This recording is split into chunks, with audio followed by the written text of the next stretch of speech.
Franchise Interviews. From Easton, Pennsylvania to Sydney, Australia, you're listening to Franchise Interviews. Franchise Interviews. Welcome to Franchise Interviews, an up-close, behind-the-scenes look at franchising and entrepreneurship. Listen to interviews with franchisers, franchisees, franchise authors, franchise experts, and attorneys. And now, welcome your host, Marty McDermott, and Franchise Interviews.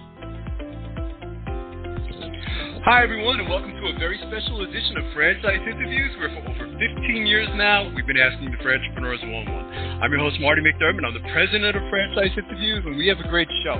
Well, we're meeting with Ryan Tuchman, the CEO and founder of High Five Sports Franchising. And High Five's mission is to enrich the lives of children through team sports in a fun and non-intimidating manner. We're going to talk to Ryan about that in just a moment on Franchise Interviews. So stick around because we have a great show.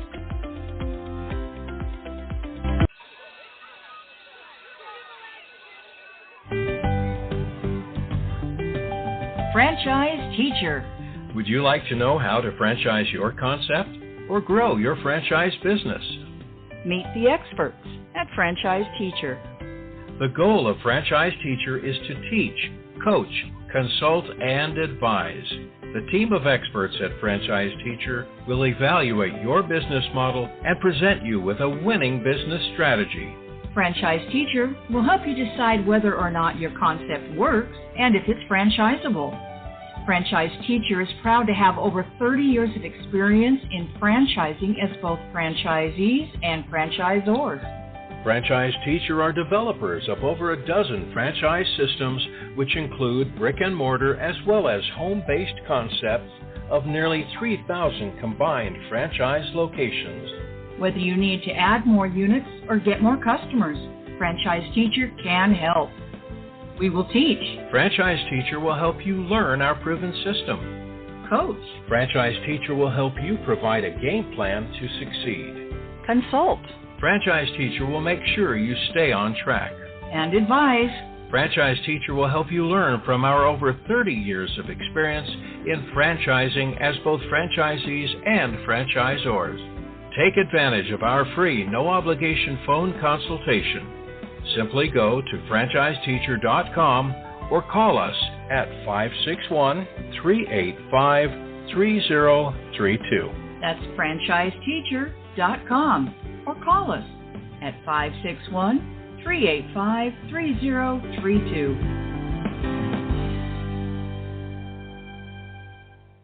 Hi, this is Connie McDermott, Administrative Assistant for Franchise Interviews, LLC, and you're listening to Franchise Interviews. Franchise Interviews. From Easton, Pennsylvania to Sydney, Australia, you're listening to Franchise Interviews. Franchise Interviews. Hi, everyone, and welcome back to a very special edition of Franchise Interviews, where for over 15 years now, we've been asking the entrepreneurs one-on-one. I'm your host, Marty McDermott. I'm the president of Franchise Interviews, and we have a great show today. Well, we're meeting with Ryan Tuchman, the CEO and founder of High Five Sports Franchising. And High Five's mission is to enrich the lives of children through team sports in a fun and non-intimidating manner. Hi, Ryan. How are you? Welcome to the show. Thank you. How are you doing? I'm doing fine, Ryan. It's great to have you on the show finally. We would like to ask our guests, where are you calling from this morning, Ryan? I'm actually calling from Boca Raton, Florida, where we recently moved our headquarters.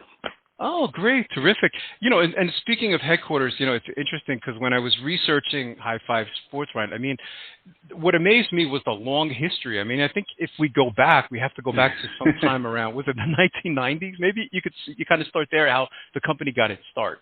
No, you did your research. I did. Yeah. So in 1990, you know, and I'm not that old, so I can't take credit for it. Right. But in 1990, my father, he was working at the Board of Trade in Chicago. I grew up in the suburbs of Chicago, and he, you know, kind of had that aha moment when in the 80s. You know, he was volunteer coaching for me when I was little, and all the various. You know, I played every sport pretty much. Yeah. And he said, you know what, this can be done so much better, right? You know, like most of the guests you probably have, and he left the corporate world and set out to create his own youth sports organization because, back then it was primarily, you do the YMCA, do the JCC, the fees that were around, or the city. And the majority of them were volunteer coaches. It's apparent that,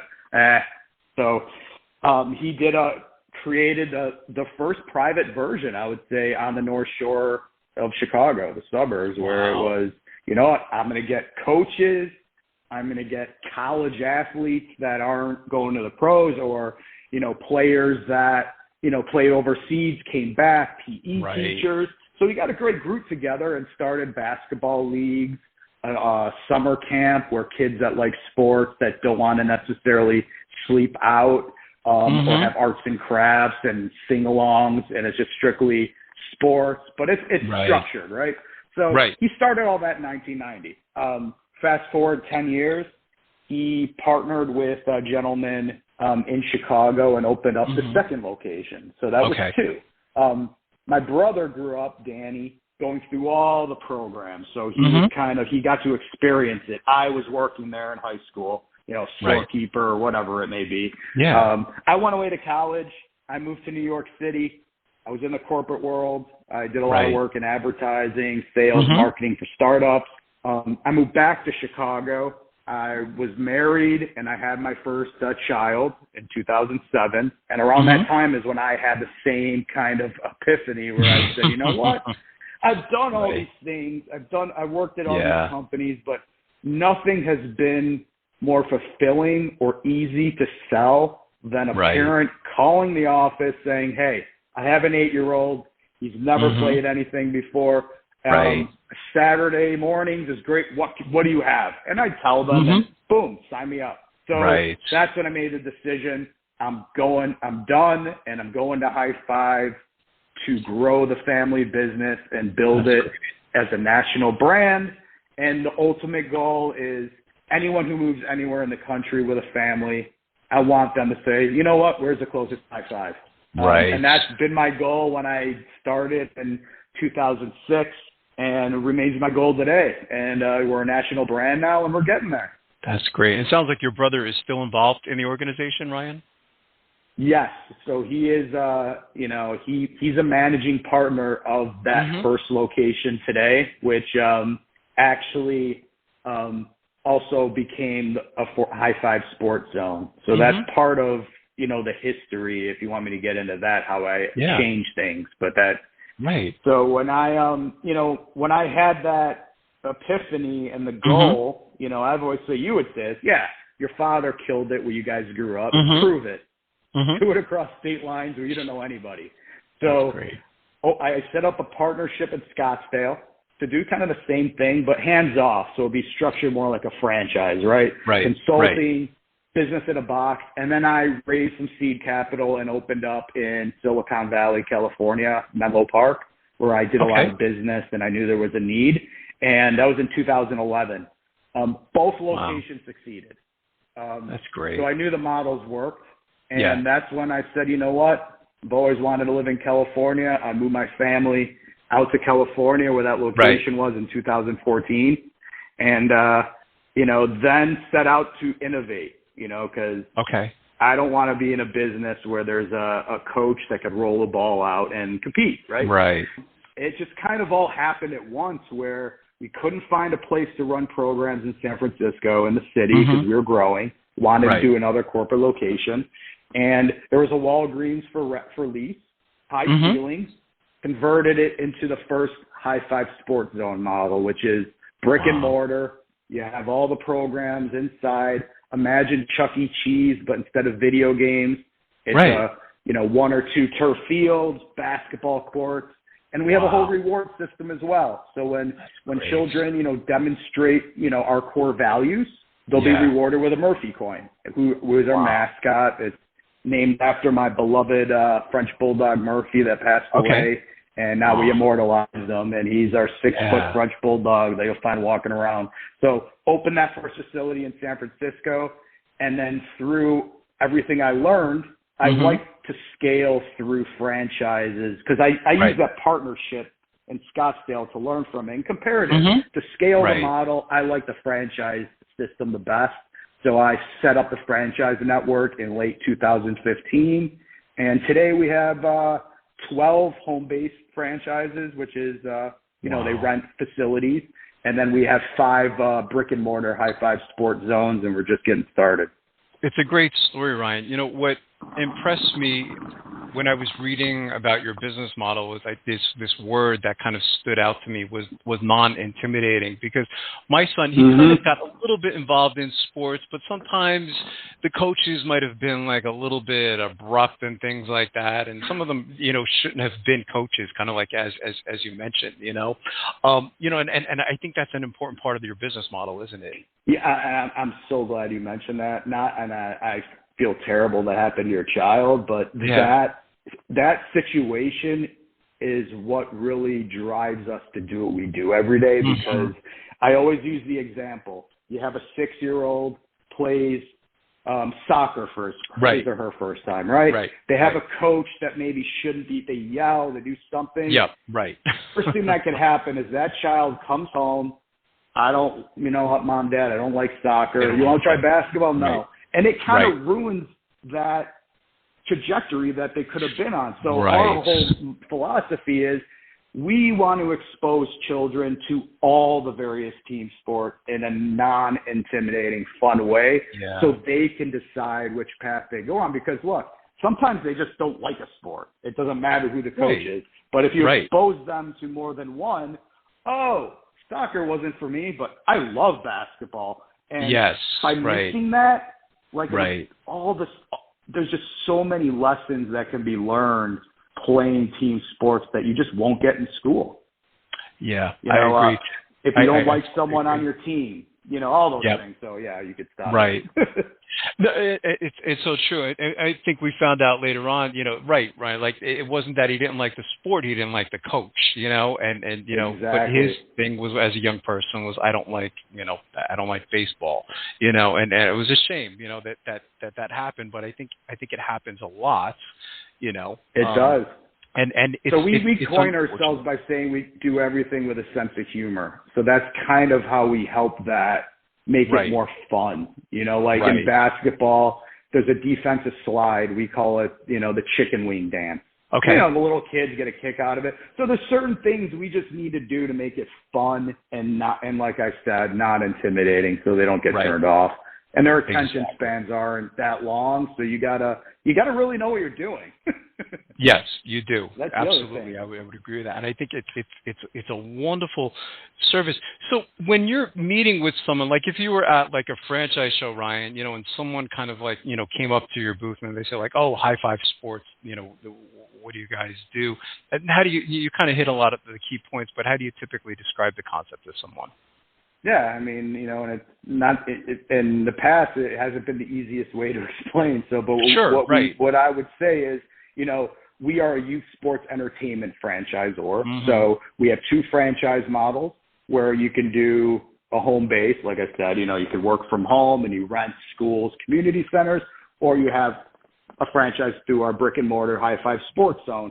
And what we do is we offer all the various team sports for children from preschool through middle school. So it starts with preschool classes, birthday parties, leagues, camps, school break camps. There's no school on teacher conference. We'll have a camp. We want to work with parents and help them. In the summer is our marquee program, which is our High Five Sports Camp. So we give you the tools to do what you're passionate about, which is, playing sports and enriching the lives of children through sports. But our difference is,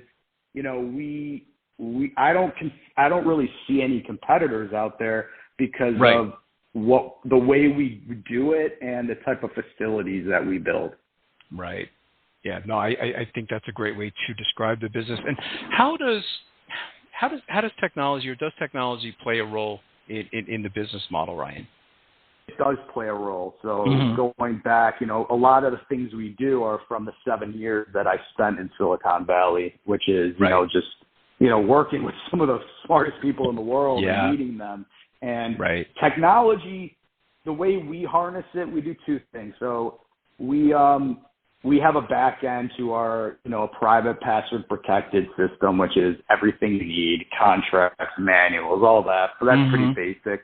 But what we've done is we've taken our reward system to another level, which is when the kids are rewarded Murphy coins, we have an area where they could redeem them for prizes. We've digitized all of it, and we've added an element of financial literacy. We're not, there's companies out there that it's Step, Kachinga, there's a few of them. They teach financial literacy. They give teenagers debit cards, and now they're even starting to younger kids where they could track everything and learn. So what we did was we allowed, parent, child, and we have young kids at these locations. They set up an account on our digital Murphy Mart, and they set a goal. So you have a 5-year-old there that says, you know what, my goal is to get this branded, High Five Sports Zone chair, whatever it may be. Right. And it sets the goal, and they can log in there, and as they acquire coins, we digitize them so they could see the progress. And then if they want to redeem some, they can do it online, and then they show up at one of our facilities or camps, and they'll get the product. But I would say the best part of this and how we use is when you get that 4-year-old who comes to the counter, and they say, okay, I have 4 Murphy coins. What can I get? And our staff member says, you can get this, or you could save and get this down the line. So we're teaching children, which you never think you do in youth sports, right? The first lesson in financial literacy, which is savings versus instant gratification. And it's almost comedic to watch their face. And I'm telling you, it makes our staff get the biggest kick out of it. Well, they're really thinking about it, and they're young kids, so they make funny faces. They look at their mom or their dad, and after 5 minutes, they make the decision. That's great. So we use technology in that respect, and also, the way we communicate with our, corporate team, because we're all remote, and our franchises. And we are in the process of building our brand new website as we speak, so there will be a play in there as well. I will say this to you. Okay. We stay away from it, though, and that's why what we do, like esports, video games, iPads, we're the break. But we do use the technology to help the business in certain aspects. Of course. Yeah. No, I think that's wonderful. And I like how you mentioned, too, that, you are and your franchisees are teachers because you grew up playing sports. Obviously, that there's many benefits to playing sports, isn't there, right? I mean, whether it's leadership or teamwork, or overcoming obstacles and things like that. I mean, so there's really some valuable lessons from playing sports, isn't there? Yeah, and you just hit 2 of our values right there. No, it's so true. Absolutely. So I think it's great.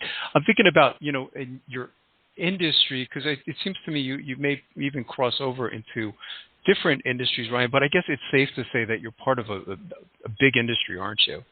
Yeah, I mean, the youth sports industry is a multi-billion-dollar industry right now, and that encompasses, companies like us, and then, the travel groups. So, but it is, and coming out of the pandemic, it is the hottest I've seen it since I've been in the business. And I even talking to my father, it's just we had our best year to date, 2021, 2022 is even better. And it's just now parents want their kids out, and getting exercise and having fun. We've been through the ringer, right? Of course. Yeah, it's been the theme, during COVID, I mean, when it was happening, and it was, you felt bad for, a lot of the franchisors, some of the struggles that they went through. You mentioned your dad, what does he think about all of this, Ryan? I mean, it must be interesting because, he started this concept, which kind of started off small, like anything else, and now today it's a big franchise. So I would be interested to see what your dad's feelings are where you are today. He loves it. I mean, he's 75 years old. So it's our goal, and he, he doesn't want to stop working. So he's still involved at a higher level, with some concepts. But he's, he's very happy, and hopefully he's proud of what we've done.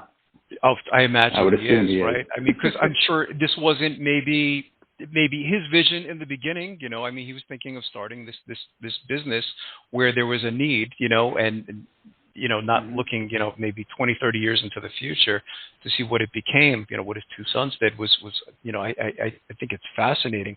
Does anything stand out? One of the questions we like to ask someone like yourself, Ryan, is, does anything stand out over the years? Like, what's been one of the most interesting things that's happened to you? I'm sure you probably have like 100 stories you can give back to me, but does anything stand out over the years for you? Yeah, one situation really jumps out. I was in New York flying back to San Francisco. I got a standby. I didn't think I'd make my flight. I was a meeting. I got to the airport late, and I got it. I finally got a ticket. I sit down. I'm in the middle seat. It's a 6-hour flight. Was not happy. Wow. And I'm just sitting there trying to get everything together, and I took out one of the just some work I was working on. It had our logo on there.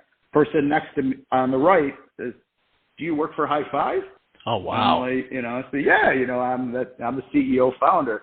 Wow. He's like, yeah. He's like, I was at a birthday party in San Francisco, at your San Francisco location last week. It's like, it's really cool. And then the lady to my left, it's like, this is crazy. I was at a birthday party in Westchester.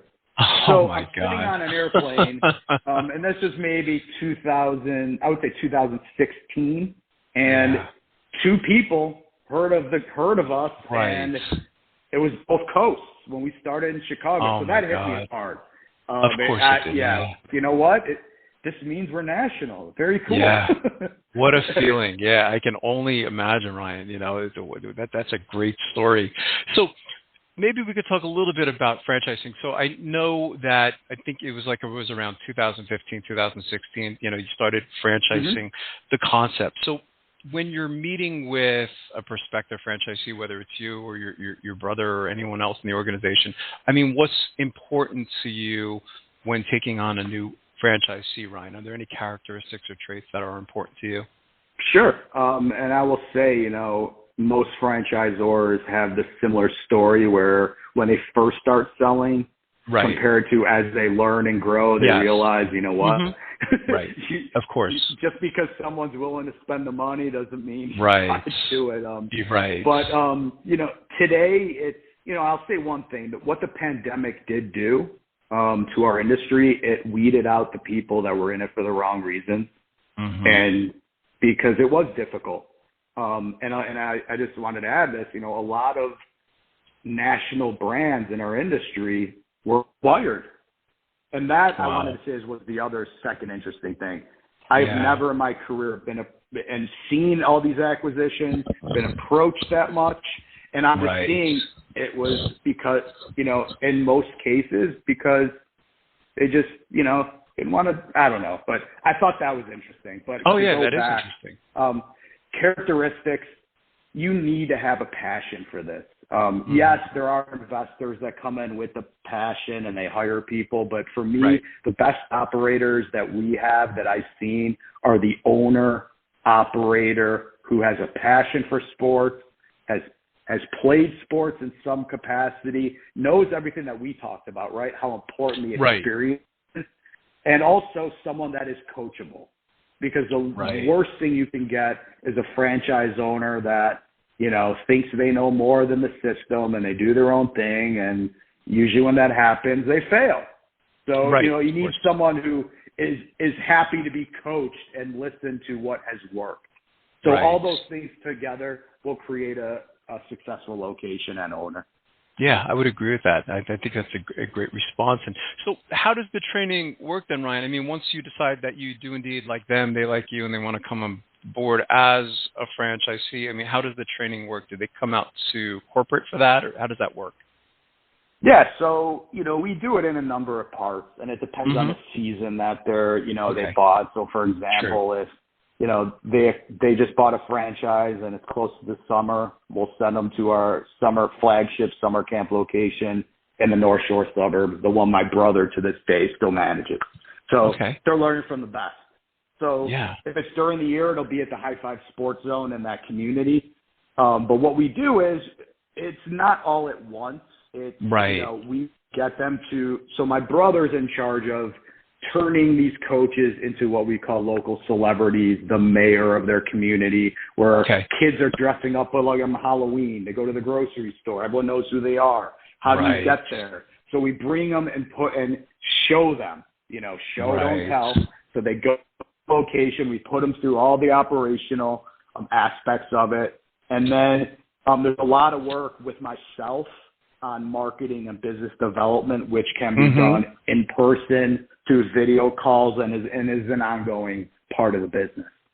Okay. So it's usually they get to certain levels, and that's the training. Like if someone buys a zone, in the beginning, the key parts are the build-out, helping you get everything to be ready. And then it's, okay, I need to run the programs. You get to that. And I feel if you do everything all at once, it is an overwhelming process. So I think we've got it down pretty well. And it sounds like but we cover it all. Yeah, I was going to say you have it sounds like it's two different models then. It sounds like so there's the retail model and then there's the a model where almost like you can have like the home-based business, right? Is that kind of how it works? Yeah, so the home base is called the High Five Sports Club, and the brick and mortar is the High Five Sports Zone. However, they're running the same programs. And the beauty of our brick and mortar concept is we call it retail with reach, because if you have this facility, you still have your territory, but you have that large summer camp at a school. You still have everything. So basically, when you have a zone, you have both. So you're doing stuff on site. You're at schools, after school programs. You have out, because you can only fit so many people in. So there's a really large flag football league. We take that out to a park. So it's just a bigger version. Gives you more options. Got it. Sure. Yeah. And it's a bigger birthday party business, of course. Yeah. Oh, absolutely. I imagine. And I'm sure every day is a little bit different, but is there a such thing as a typical day for your franchisees, Ryan? I'm sure maybe Mondays are different from Saturdays, but is there such a thing? Of course. Yeah. I would say, it's pretty similar until you hit the summer, because, we have seasonal programs. The weekends are obviously the most popular. And then we have, when school's out, those times are popular. During the 9 to 3 hour, it's when we're working with preschool kids and even kids as young as 2. So we piloted a program at our North Shore, Illinois location with my brother. We always pilot stuff with him. That's the way we do it. And it's a transitional twos program where, a mother or a father will come with a 2-year-old and we'll do a little program with them for, an hour and a half. So, it's, we're constantly just trying to evolve it. Because you've been doing this for a while now, so when we have someone like yourself on the show, Ryan, and you kind of hit on some key points earlier on, but, there's so much out there in franchising today. I think they say there's something like 3,500 different franchise opportunities in the U.S., so it gets a little bit overwhelming. We find that a lot of our listeners to the show, in the early stages, they're confused because they're like, okay, there's all this out there. Where do I begin? From everything you've learned up to this point, what advice would you give to our listeners in their quest to buy a franchise? You mentioned some key points like, passion and being coachable. Is there anything else that kind of stands out? So if someone's out there, I want to buy a franchise, I'm not really sure what, you're seeing thousands of options. Follow your passion.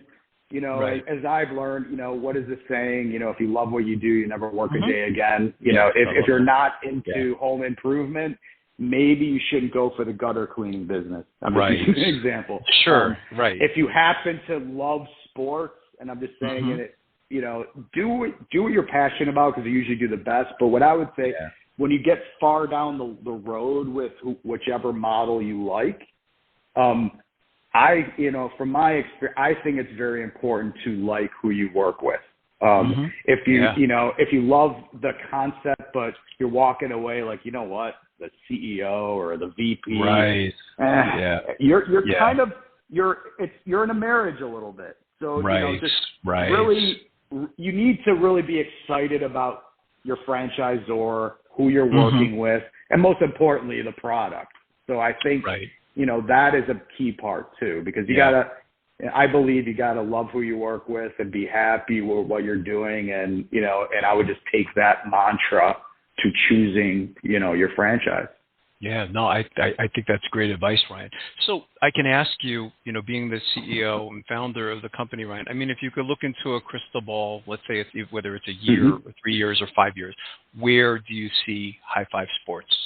I see our Sports Zone concept growing because that's a big focus, and expanding the programming and activities on site. I will say one thing: we are looking at a 2.0 version, which is larger, and so that's kind of the future. Is I see in the top markets there will be a zone, and it will eventually appeal to not just the younger kids, but a variety of ages and types of people. Wow. That's exciting. Our goal is we're entertainment. And my father, when he founded the business to this day, he calls it family entertainment. When I was younger watching him, there would be basketball games. He'd bring in, are you in Chicago by any chance? So I'm in Easton, Pennsylvania, actually. Yeah, we're about 50 miles from Philadelphia. Yeah. No problem. So there's a group called the Jesse White Tumblers. They're big in Chicago. They're a really talented group of, they'll like do flips over 20 people kind of thing on a trampoline. So we would have a basketball, a typical league, but he'd bring in these acts. And his goal was, I don't want it just to be about just the kids. The kids, I want them to have a blast, but I also want the parents, the grandparents. I want the whole family to come. And there'd be a popcorn machine. So that concept is kind of, and I don't even know what the question was at this point, but, so that mentality is kind of what we're taking to the zone as we expand it, because it is a somewhat newer model for us. We eventually want the whole family to be entertained under one roof. So and that's what maybe I was thinking, it happens, or maybe not. But because it was funny when I was asking you the question, about the industry. I'm thinking, so what industry? Because I was thinking of entertainment industry, I'm thinking of sports industry, I'm thinking of education, I'm thinking of children. I'm saying there's this amazing crossover. You kind of touch upon all these different industries, but entertainment seems to be a big one for me as well. As I said, this is a fantastic model, isn't it? Yeah, I mean, I love it, and I started my career in entertainment. I was an aspiring filmmaker in New York City for a couple of years. I made an independent film, and I've just always loved entertainment and sports. So it was kind of a natural. And my brother and father were all on the same page where we just want, and my brother for a little, he was promoting events. So we all come from that world of having events, families, kids, and that's kind of where we're going with this. That's terrific. What's the best way, Ryan, for our listeners to get more information on High Five Sports? Of course, as the franchise opportunity, but even the service itself. Are there any websites you can kind of plug or direct them to? Sure. Yeah, I would go to highfivesports.com, which is HIFIVESPORTS, highfivesports.com. Sometimes people spell high differently, so it's HIFIVE sports.com. And everything's on there, even our franchising tab and our consumer site. So if you're looking for a location near you, it'll be on there. Philly is on my list as well, that market. That's great. So hopefully we get something close to you and we can meet one day. That's terrific. Well, I can't tell you how much I've enjoyed talking to you today, Ryan, and I'd already like to invite you back, over the next year or so as you continue to grow, because I think this is a wonderful franchise opportunity. And I appreciate that. Thank you very much. This is my pleasure, Ryan. We'll be right back with more franchise interviews.